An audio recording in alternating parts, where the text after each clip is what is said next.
Imagina tu viver tua vida toda e só na adolescência descobrir que os teus pais, na verdade, são teus sequestradores e que tu não é filha biológica deles. Oi, eu sou a Victoria Haley e essa história aconteceu em 1997, lá na cidade do Cabo, na África. Tudo começou quando a Marna e o Celeste Murst estavam grávidos do seu primeiro filho. Por mais que eles fossem muito jovens, só tivessem 18 anos, eles estavam muito animados para ter o primeiro filho, que no caso era uma menina. Em 1997, a Stephanie nasceu e foi a maior alegria do casal. Um parto cesariana, então meio que ela passou 2 dias no hospital internada, tomando medicamentos que deixavam ela muito sonolenta. Só que ela ficava com a Stephanie o tempo todo amamentando e cuidando da menina. Porém, em dado momento, ela acabou tirando um cochilo e deixou a menina no berço ao lado da cama dela. E quando ela acordou, foi com uma enfermeira balançando ela freneticamente perguntando: cadê sua filha? Sim, alguém tinha entrado no quarto dela e sequestrado a filha recém-nascida. Ela contou pra polícia que a última coisa que ela lembrava era de uma enfermeira entrando no quarto, aplicando uma injeção nela e dizendo: você precisa descansar. E quando ela foi descrever essa enfermeira pros policiais e pros funcionários do hospital, eles disseram que não tinha nenhuma enfermeira com aquela descrição. A polícia descobriu que naquele hospital tinha tipo um túnel que dificilmente ele era usado pela equipe médica e acreditaram que ele tinha sido usado pelos sequestradores da menina. No caso, eles foram pra casa e começaram as buscas que duraram semanas, meses e anos. Então eles passaram a vida toda preocupados com o que poderia ter acontecido com a Stephanie, que era a filha deles, e se ela estava sendo criada por alguém, se ela estava viva. Eles tiveram mais outros 3 filhos, mas em dado momento eles se separaram. Porém, todo ano, no aniversário da Stephanie, eles se encontravam e comemoravam juntos. Mas olha o plot dessa história.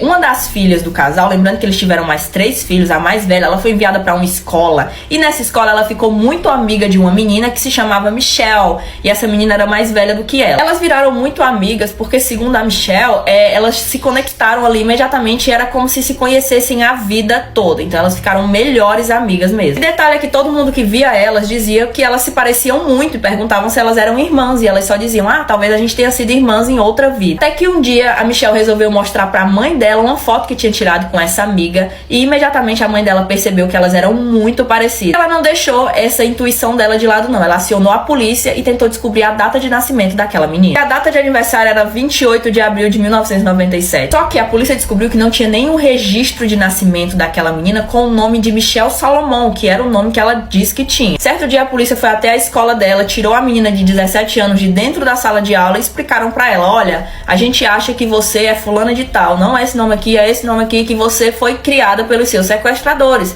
E a menina disse que não, que isso era impossível, porque ela teve uma infância muito boa, cheia de amor, cheia de carinho. Os pais dela eram muito bons com ela sempre teve tudo que ela quis. Ela inclusive se negou a fazer um teste de DNA porque ela acreditava com 100% de certeza que ela era filha dos pais dela e que ela não era essa criança que tinha desaparecido há 17 anos atrás. Porém, mesmo assim, a polícia fez um teste de DNA e adivinhem, ela era a Stephanie, a menina que tinha desaparecido há 17 anos atrás. Ela estava a 3 quilômetros de distância dos pais biológicos dela, que passaram a vida toda procurando pela menina. Ou seja, ela cresceu no mesmo bairro que os pais biológicos, que estavam desesperadamente procurando por elas. Provavelmente eles se esbarraram várias vezes. Ela virou melhor amiga da irmã mais velha dela, que todo mundo dizia que era irmã dela, que eram muito parecidas. Tanto que a Cassidy, que era a irmã mais nova, né, que tinha virado amiga dela, chegou a contar pra ela que tinha uma irmã mais velha que tinha sido sequestrada. Literalmente ela contando isso pra irmã dela que tinha sido sequestrada. Gente, é muito bizarro. Que a vida da Stephanie, agora a Michelle, ficou de cabeça pra baixo, né? Ela ficou muito mal porque ela descobriu que a família amorosa dela, na verdade, tinha sequestrado ela, porque eram os sequestradores dela, os pais dela. E a mãe e o pai dela foram presos e condenados a 10 anos de prisão por sequestro. Como foi uma mudança muito radical e brusca na vida da Stephanie barra Michelle, ela ficou com muita raiva e acabou descontando nos pais biológicos dela, porque agora ela estava morando com eles, né? A justiça fez com que ela fosse morar com eles. Então ela meio que não gostava deles, sentia raiva deles e ia visitar a mãe dela, que era a sequestradora dela, todo dia na prisão. Hoje em dia, depois de muitos e muitos e muitos anos e muita terapia e muito processo, ela tem um bom relacionamento com os pais biológicos dela. Inclusive, ela tá sendo chamada de Stephanie mesmo, que foi o nome verdadeiro dela, e não Michelle, que foi o nome que deram. Ela se casou, inclusive ela escreveu até um livro contando a história dela. Mas e aí, qual a opinião de vocês sobre esse caso? Deixa aí nos comentários que eu quero saber e não esquece de me seguir antes de sair do vídeo. Michael Cohnhausen contratou um assassino de aluguel para matar a sua esposa, e a esposa dele, a Susan, foi lá, matou o assassino de aluguel e depois fez o marido dela ir para trás das grades e passar o resto da vida dele preso. Em 6 de setembro de 2006, a Susan Canhausen voltou para casa dela depois de um longo turno como enfermeira. Ela trabalhava no setor de emergências do hospital de Portland e, chegando em casa, ela viu que o marido dela tinha deixado um bilhete falando que ele ia sair, que ele iria até a praia e que depois de algum tempo ele voltaria. Na época, o casal estava passando por um divórcio muito conturbado, então eles já estavam assim com uma relação bem tensa. De acordo com o depoimento dela, ela subiu as escadas e quando ela chegou no quarto dela, ela se deparou com um homem que estava segurando um martelo que imediatamente começou a atacar. Só que o que esse assassino não sabia é que a Susan tinha uma vasta experiência em técnicas de autodefesa. Esse assassino de aluguel era o Edward Haffey, na verdade ele trabalhava junto com o Michael, os dois eram zeladores de um lugar que alugava filmes pornô. Ele tinha 59 anos na época do caso e ele foi contratado por $50 mil para cometer esse crime.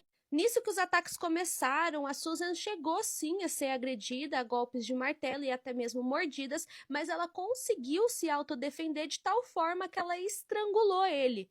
Só que antes de acontecer a morte do assassino de aluguel em si, ela chegou a dizer para o Edward que se ele falasse por que ele estava ali, quem que tinha contratado ele, por que ele estava lá, ela ia liberar ele, ia chamar a ambulância e ia ficar tudo certo. Só que ele se recusou a falar, e inclusive a última coisa que ele falou pra ela é que ela era muito forte, bem mais forte do que ele estava imaginando. Ela acabou, em forma de autodefesa, estrangulando o Edward até a morte em um golpe de mata-leão. E em seguida ela foi até a casa do vizinho pedir para que ele chamasse a polícia. Após mais investigação, a polícia descobriu que realmente era um complô entre o Michael e o Edward e que ele tinha sido contratado, e uma das principais pistas foi a agenda do Edward. Estava escrito todo combinado entre os dois. O Michael, o marido da Susan na época, foi preso, acusado de conspiração e condenado a 10 anos de prisão. No entanto, em 2014 ele faleceu dentro da prisão aos 65 anos de idade. Alguns sites falaram que ele morreu de câncer de próstata e outros falaram que ele morreu de causas naturais. Enquanto isso, a Susan, depois de um tempo, acabou se dedicando principalmente à carreira de ativista e também na carreira do direito. Ela começou a auxiliar vários promotores de justiça e participou de várias atividades focadas em autodefesa para mulheres. Ela também participa de várias ONGs e projetos que visam proteger mulheres vítimas de violência doméstica. Gente, essa história, não sei nem o que dizer. Peraí que minha câmera tá suja, vou ter que passar um pano. Se você é fã de creepypastas, você com certeza já viu essa foto aqui. Durante muito tempo ela foi atribuída a uma creepypasta, só que o que ninguém sabia na época é que essa foto esconde uma história perturbadora por trás. Oi, eu sou a Nath e, enfim, a garota da foto se chama Regina Walters, ela tinha 14 anos e em 1990 ela decidiu fugir com o namorado dela, Rick Lee. O plano deles era morar no México juntos e recomeçar a vida ali, e para isso eles iam pedindo carona até chegar no local. Bom, em meio a uma dessas caronas aí, eles foram parados por um simpático caminhoneiro, aparentemente. Só que o que eles não sabiam é que esse homem era Robert Ben, conhecido como o assassino do posto de gasolina. Quando ele encontra a Regina, ele já havia abusado e torturado pelo menos 2 vítimas ao longo ali dos seus trajetos com o caminhão. Inclusive, a polícia disse que o caminhão desse cara parecia uma masmorra. Ele era todo adaptado para poder prender as vítimas ali durante as suas viagens. De início, o Robert tirou a vida do Rick e depois os seus restos mortais foram encontrados ali no Mississippi, e a Regina foi mantida viva e ela foi mantida em cativeiro porque o Robert queria abusar dela. A investigação apurou que a Regina foi torturada por vários dias com anzóis e vários outros instrumentos. Ele também tirou várias fotos da Regina, aparentemente ele também fez isso com outras vítimas. Ele também raspou o cabelo dela e raspou ali as partes íntimas, e depois ele tirou a vida dela com um arame farpado.